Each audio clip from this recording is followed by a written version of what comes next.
వాలంటీర్లు ప్రజలకు ప్రభుత్వానికి వారధిగా ఉంటూ చిత్తశుద్ధితో విధులు నిర్వర్తిస్తున్నారని జేపీ శాసన సభాపతి తమ్మినేని సీతారాం అన్నారు. శ్రీకాకుళం జిల్లా ఆముదాల వలసలో నిర్వహించిన వాలంటీర్లకు వందనం కార్యక్రమంలో తమ్మినేని పాల్గొన్నారు. ఆముదాల వలస మండలం మున్సిపాలిటీ పరిధిలోని వాలంటీర్లను ఘనంగా సన్మానించారు. వాలంటీర్లు సంక్షేమ పథకాలను అర్హులందరి ఇంటి ముంగటికే చేరుస్తున్నారని సభాపతి చెప్పారు. కోవిడ్ కష్టాల్లోనూ ప్రాణాలకు తెగించి సేవలందించారని గుర్తు చేశారు. క్షేత్రస్థాయిలో అందుబాటులో ఉంటూ ఉత్తమ పనితీరును కనబరుస్తోన్న వాలంటీర్లే మా బలగమని ప్రశంసించారు.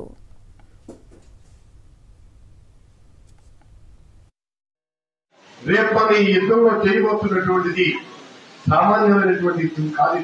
అంటాడు ఎవరు ఒక నాయకుడు అందులో వీళ్ళు ఆడవాళ్ళు మగవాళ్ళు నేను పిలుస్తున్నారు, వాళ్ళ ఇళ్లకు మగవాళ్ళు ఆడవాళ్ళు నేను పిలుస్తున్నారు అని చెప్పించారు.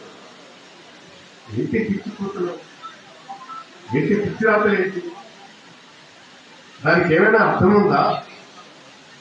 అంటే వాలంటీర్లకు ఇచ్చే గౌరవం ఇదా? నేను ఎప్పుడు అలా చూడలేదు. వాలంటీర్స్ ఎప్పుడూ మేము ఫలితంగానే చూసాం.